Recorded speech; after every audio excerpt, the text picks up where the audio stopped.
What's good, y'all? Showboy P.O. back with another one, man. Today, as y'all can see, watching some Cash Nasty. This video is called Cash Nasty Reacts to Where You Should Hide If World War III Starts.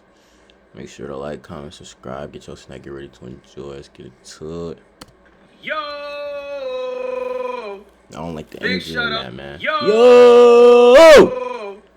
Big shout out to the big man above. For sure. Where you should hide if World War III starts. God forbid. Ladies and gentlemen, it seems like we ain't too far away from it. We're living in a wicked time right now, man. Bro. Let me go and answer this. Where will I hide? Bro, with these drones and these nuclear missiles, because people are talking about you hide underneath the ground, right, with a bunker. The last video we reacted to, the size of these nuclear missiles, they got enough power to go underneath. So let's see if we get some answers from this. If you might have to hide in water in a submarine or something. Cover. You probably wouldn't want to go anywhere near the Baltic Sea or Eastern Europe unless you want to share video. I say just get in the boat and just go far out in the ocean, bro. You gonna drown. For real. From the impact. Videos of yourself near approaching tank columns for TikTok. South Korea, Japan, Taiwan, the Philippines, Australia. Not good bets either, unless you're going sightseeing. Australia is not a good place to go. What's going on there? For Chinese or North Korean missiles, or even artillery shells if you happen to swing by Seoul. The Chinese and European Russian heartlands aren't good bets either, because missiles will likely be a common feature in the skies there too, and even the United States, which was once so well protected from the devastation of both world wars thanks to its two oceans, wouldn't escape unscathed. As advanced as its air defenses are, thousands of missiles at once, some of them hypersonic glide vehicles, aren't shrugged off so easily. So where would you go to ride this thing out then? Stick around if you have a mind to make some emergency plans in this era of growing geopolitical tension. World War I and World War II were true world wars, with fronts emerging in almost every corner of the world. However, a third world war would make those two conflicts look limited in scale. The world is far smaller now than it was in the early 20th century. Missiles can fly thousands of miles in minutes. Distance alone is no longer a guarantee of safety, while the full-scale battlefronts that would involve the movement of thousands of troops, vehicles, ships, and aircraft would be concentrated in a few regions. They got ships, flight, where you gonna go? I mean, I said flight. We was just watching him. Go watch that video. Where you gonna go, Cash? They got ships for your boat. Eastern Europe, the Korean Peninsula, the skies and seas of the first island chain, and the Middle East. The missile threat makes World War III much more far-reaching. To be truly safe, you need to find places that meet all four. Somebody say in the chat, bro, the waters are chalk, bro. Navy ships everywhere, facts. But I'm talking about, like, let's say missiles going off right now. Boom, boom, boom, boom. You know what I mean? That submarine, man. Only thing for the sub. What was the comment saying? I mean, anywhere on land, you're done. You can't go to a bunker, bro. We already debunked that, ironically. Bro, those nuclear missiles are going to hit the ground, bro. They're going underneath. Bro, underground chairman ain't gonna save you, fam. You gotta watch the last video react to. The following conditions. 1. They aren't deeply involved in the brewing geopolitical rivalry that would ignite the conflict in the Did I just spoil the video? Is that the #1 place first to go? place? I should have picked the motherland from the jump. 2. They aren't likely to become centers of dispute by the warring powers because they are mostly or wholly irrelevant to their plans. 3. They wouldn't likely be major missile targets because they meet the first two conditions. 4. They are distant enough from the center. Underwater bunker? Is that Cash even on real? the court, you soar so high with basketball, you touch the sky. Strong and mighty, muscles well defined. In every game, you're one of a kind. Your skill and power, they both shine. You play with passion, heart, and might. With every dribble, pass, and shot, you make the game look so effortless, hot.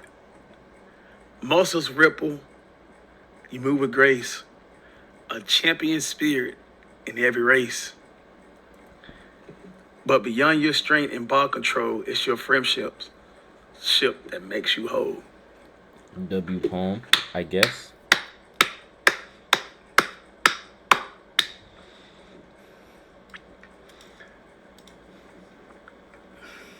That made me happy right there, bro.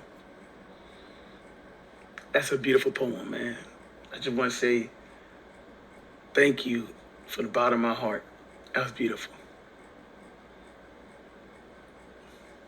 That was very wholesome, bro. You're making me blush, man.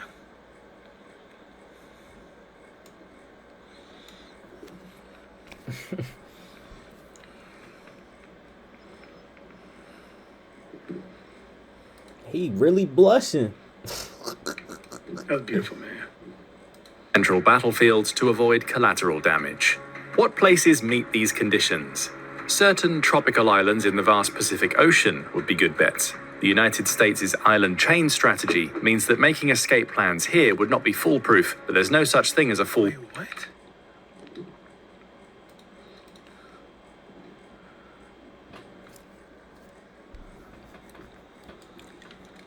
what? What's going on with all these poems?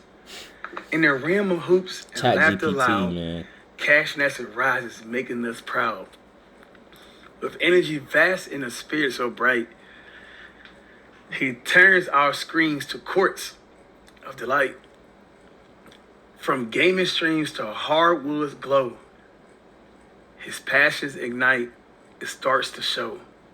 A mentor, a friend to fans worldwide, and Cash Nasty's hustle, we all take pride. Through every challenge he stands tall, teaching us to rise when we fall. His humor sharp, his heart sincere, he lifts us up year after year.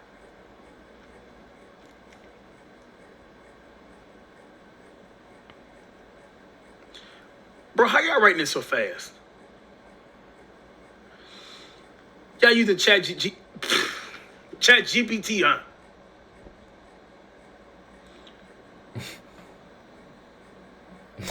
It's another one, like, bro. I know it's less meaningful now that he knows it's ChatGPT. Man, I'm out here giving you Foolproof plan, especially during World War III. And in World War III, a good plan is about the best you can hope for. You'll want to avoid places like Guam, which hosts the largest American military base in the... I sat there, bro, and wrote that, man, from the bottom of your heart, dog. Real talk. You just broke his heart, bro. region. You'll probably even want to avoid places like the Solomon Islands, Palau, and Kiribati, which have all gotten involved in the plans of the great powers in one form or fashion. Fiji would likely fall under the good bet category, though. It's outside of the first island chain, which means it wouldn't likely be a battlefield. The closest place to it that might become a battlefield is Australia, which is still over 1,900 miles away. It also wouldn't be an important strategic location for either side to use against the other, and it lacks valuable wartime resources. To make it even less likely as a location of interest for the great powers, Fiji has a small military of about 6,500 active troops and 6,200 reserve. There go another one. So it doesn't have much to contribute in hard power to a warring party. Fiji has no foreign alliances either, so it likely wouldn't become one of the dominoes that fall this time around. To make matters even better, Fiji is not one island, but an archipelago of about 300, so you have a lot of real estate to choose from in finding the spot you think is safest. Just find the best place for you and enjoy the abundant fish to eat as the world falls apart around you. If you think you need an even more remote location, the country of Tuvalu would likely pique your interest. 705 miles north of Fiji, it's even further away from any likely battlefield that would come from today's geopolitical climate. Like Fiji, it has no security relationships that would make it a domino to fall in the build-up to a contemporary world war, although its recognition of Taiwan and lack of an embassy on the mainland does anger Beijing. Still, Tuvalu is simply too far away from China for it to be a point of interest in a current world war, nor would the Chinese military waste valuable missiles there. Meanwhile, there's no important place for it in the US military's planning for a conflict in the region. You might be a little lonely in Tuvalu, though, because it's one of the world's least populated nations, with only about 11,000 people, though it is also the 35th most densely populated country. So if you're okay with seeing the same faces routinely, it might not be that bad. Loneliness might be worse on Fiji, because even though it has about 940,000 people, it's ranked 161st in population density, so you might not see a lot of people if you decide to wait out World War III there. If you want to take a greater risk for a more cosmopolitan setting, you might want to try New Zealand. The problems with this choice come because New Zealand is... This video, it fails to realize the nuclear winners, bro. Like, act like that, okay, we're just gonna go through a bomb and that's it. Nah, man, it should be in the air, be in the atmosphere. Is integral to several international security arrangements, like the Five Eyes intelligence network and the Five Power defense arrangements with the United States, Australia, United Kingdom, and Singapore. Although these arrangements are not NATO-type mutual defense treaties, they do mean that New Zealand is more drawn into the security structures that would pull their members into an armed conflict. New Zealand also has valuable resources for warring parties like hydrocarbons, iron ore, timber, and even gold. Still, New Zealand boasts other advantages. Over 2,000 miles to the southeast of Australia, New Zealand is far away from the hotspots in the Indo-Pacific that would see some of World War III's most furious fighting. It's far out of the reach of China's military, for example, even if it wanted to use the country as a basis for cutting off Australia's trade routes. Because military units would likely not be concentrated there, there isn't a high chance that China or its allies would waste valuable missiles in striking targets in New Zealand. Okay. Stranger things have happened in war, however. The good news is that if fighting reaches New Zealand's shores, about 30% of its land is designated as protected, which means you have a lot of hiding places in that country, with many of the resources you would need for survival. In the worst-case scenario, there's a lot of sheep in New Zealand. As of May 2023, New Zealand has 25.13 million sheep, with a population of about 5.3 million people. This means that New Zealand has almost 5 times as many sheep as people, although this is the lowest ratio since the country began to record such information in the 1850s. Why should this matter? Because in World War III, world supply chains would be disrupted. This means that luxuries and even common items will be much harder to come by than you're used to. The sheep in New Zealand therefore serve as a go-to source of raw materials to make textiles. They're also a source of meat and milk if things get really nasty out there. Thankfully, New Zealand is also self-sufficient in its food production, so it does not depend on international trade to feed its people in the way that China does. New Zealand has also typically tried to walk the tightrope between its traditional partners in the US-led alliance network and China, its largest trading partner, so there's no guarantee that it will be dragged into the war. This makes it the safest country in the region that's also considered a well-developed first world nation. The infrastructure in New Zealand is much more advanced than Fiji and Tuvalu, for example. But there is a problem with all of these countries we haven't yet addressed. What if you're on the other side of the world? Yeah. Commercial air travel would be cut. Yeah, I'm saying like, okay, they're just glorifying New Zealand, the sheep milk and all this out here. That's cool. How the hell we gonna get in the flight?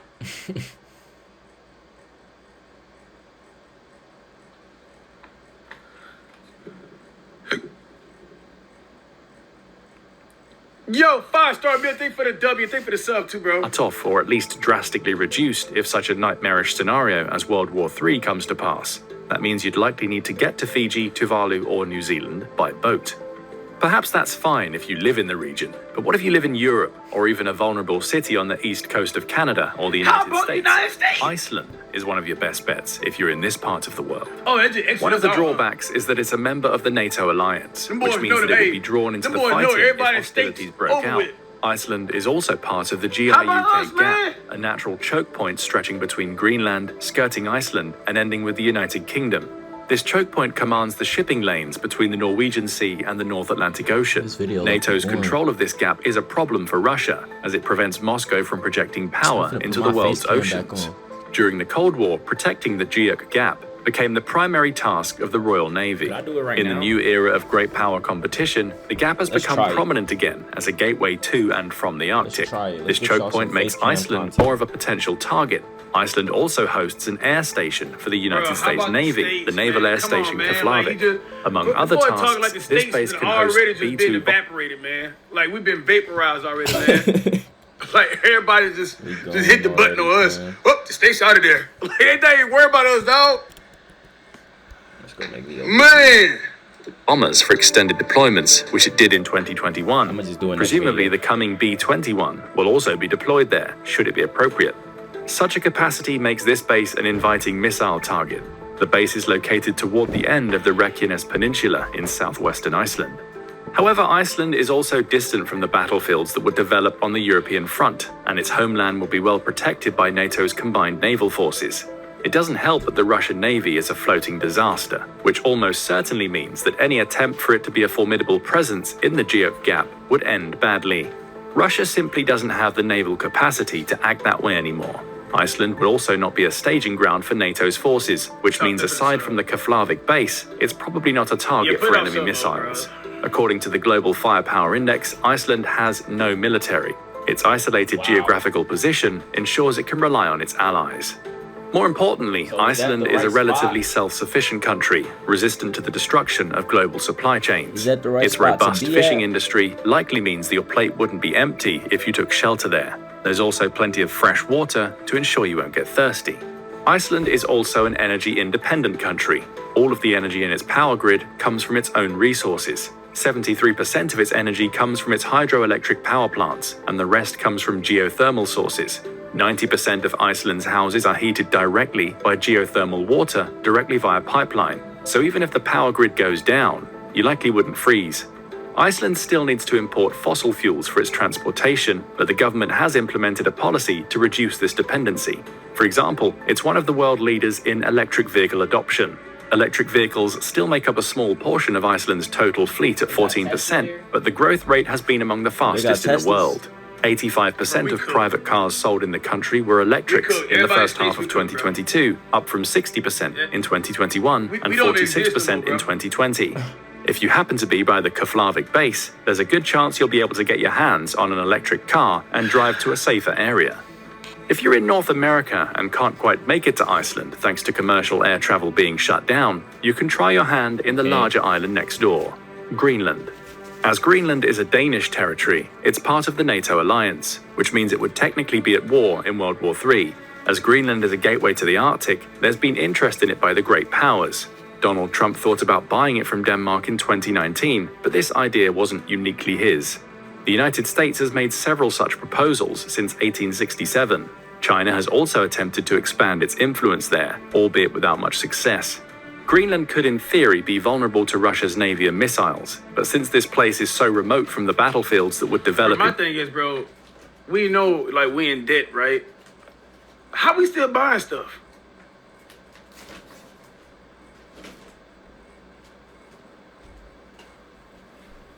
That's a good question, Cash. That's a good question, Cash. In Europe, it wouldn't make much sense to use such valuable resources there.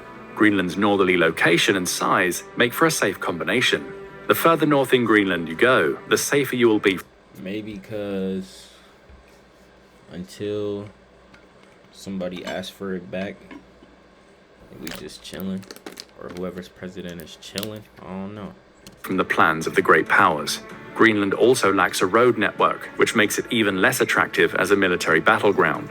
Go north near the Arctic Circle, and you leave the Geoc Gap behind. Learn to live off the land and the abundant marine resources here from the natives, and you'll likely have as good a chance as you can of surviving the war. But if the cold weather and the Geoc Gap makes Iceland and Greenland undesirable for you, and you're still too far away to make it to New Zealand, Fiji or Tuvalu, you can try going to the Azores. This is an autonomous region of Portugal, which means they're part of NATO and would be considered hostile territory in World War III. Like Iceland, the Azores host American troops, the United States Forces Azores, based at Lajes Field. There are about 165 American troops stationed there, and it's acted as a support base for NATO operations far afield, including during Operation Desert Storm. Most notably, the base hosts C-17 transport planes and the KC-46 Pegasus tanker. The base ensures that American aircraft and supplies can operate throughout much of the Atlantic and Africa.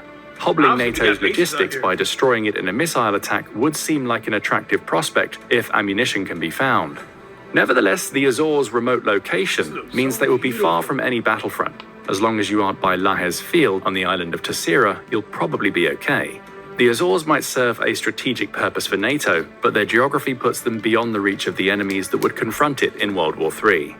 Like the first two world wars, the major battlefields would occur in Europe and Asia, but thanks to missiles and nukes, North America is no longer safe. What if you live there, but Asia? But thanks to... What y'all ready to be, on the left or right? I'm gonna hear y'all opinion on this. Y'all want left or right? Where would y'all want to live at? I keep looking. I don't want... So secluded or like close? I want this one. I ain't gonna lie. This would probably get boring, probably pretty fast. This one, you like in the city or around people. This New York or whatever. Let's just say Ohio for the laughs of it. You feel me? New York or Ohio. And why y'all choose the right? They lying. Dang, everybody saying right. More trees. It looks peaceful. Nature. But so ironic, we living in this. Literally. And it's so crazy because we know this right here will bring more peace, tranquility to us. Better mindset, less stress. Better breathing. More in touch with nature. But we all living here. Amen. Ain't that crazy? Just think about that. A little bit. We know this right here better for us as humans. But somehow we living in this. That's true. That's true. To missiles and nukes, North America is no longer safe. What if you live there but aren't close enough to Iceland or Greenland? You can try going to South America. This is, oh, bro. This continent does not host any country that would be likely to find itself drawn into the conflict. South America. Well, I let's live go in there. out the country, The safest surrounded by place from trees, the bro. war might be the Bro. Brazilian That's my rainforest, retirement where dream right there, uncontacted... bro. Like getting out, bro. I told y'all, bro. If I ever, bro, I don't know where I'm gonna move to, bro. But I just want to. I want chickens. I want like pigs.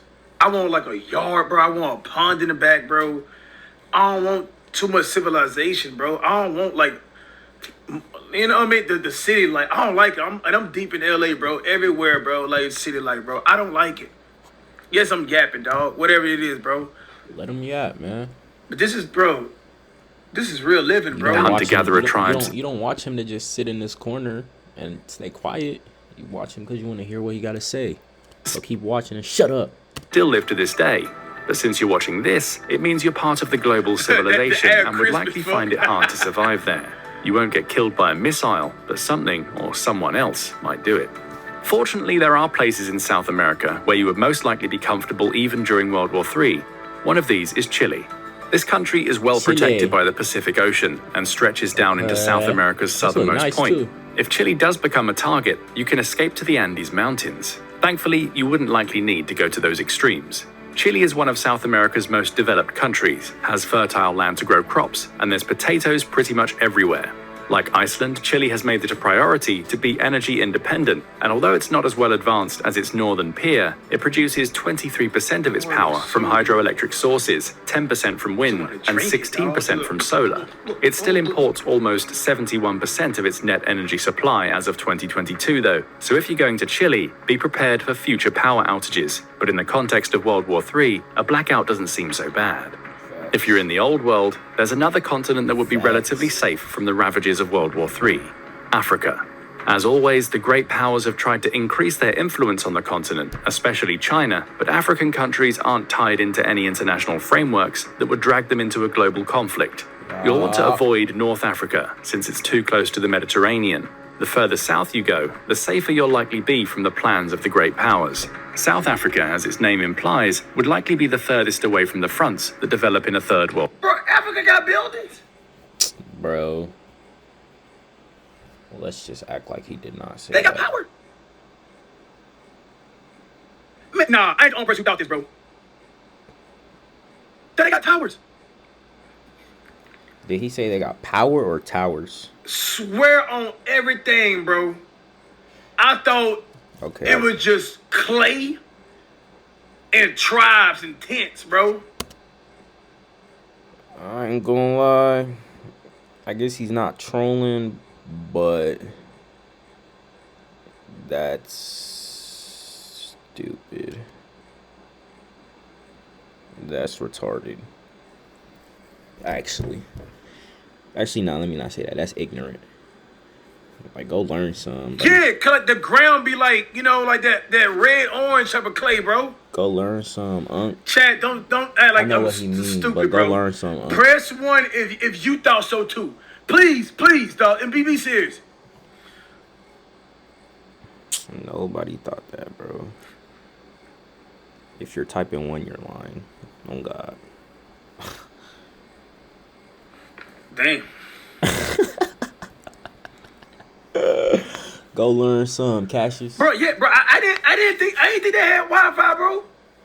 Yeah, you're bugging. Bro, when So celebrities go there, you think they're just living like cavemen over there, bro? What?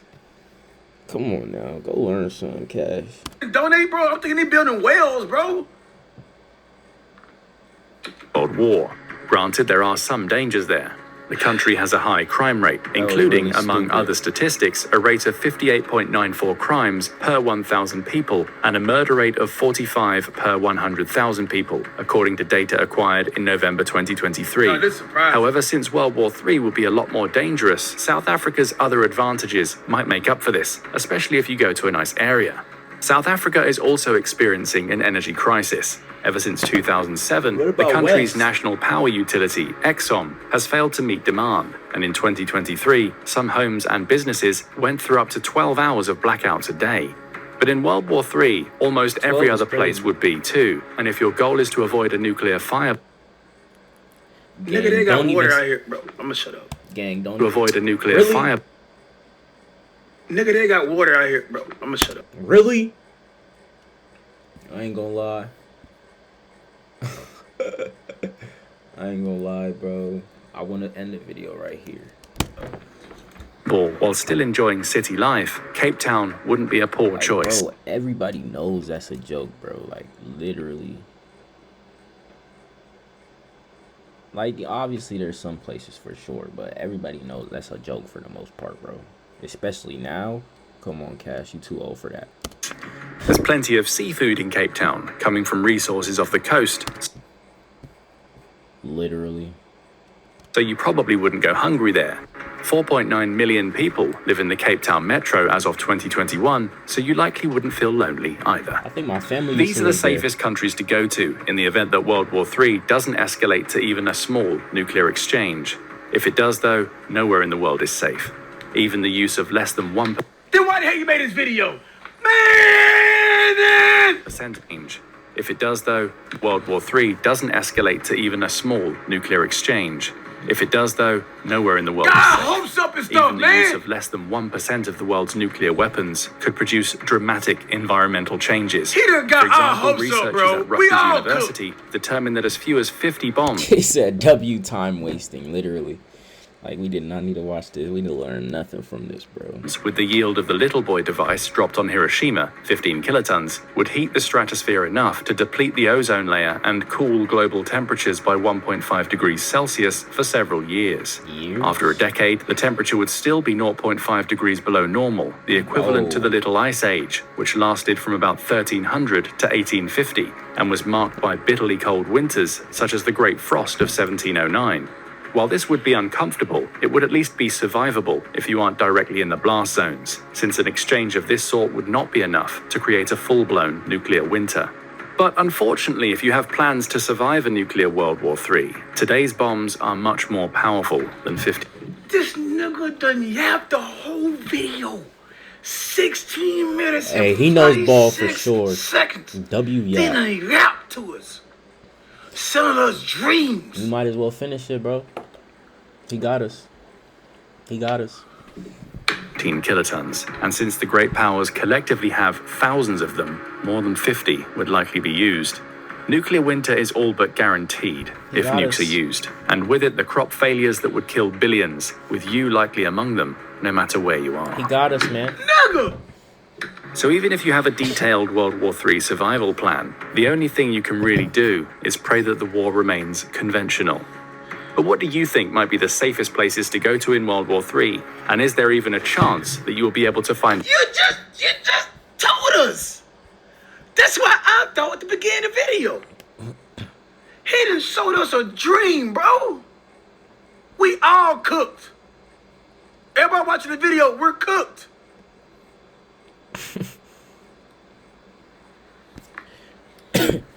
Why are people so mad he's pausing, bro? I better never see no comments like that on my page, bro. I'll let y'all know. We pause and we talk around here. But I'm finna turn that face cam back on. Make sure you like, comment, subscribe. Go enjoy some more videos, man. Where would you go, bro? It's your boy P on them. Go on.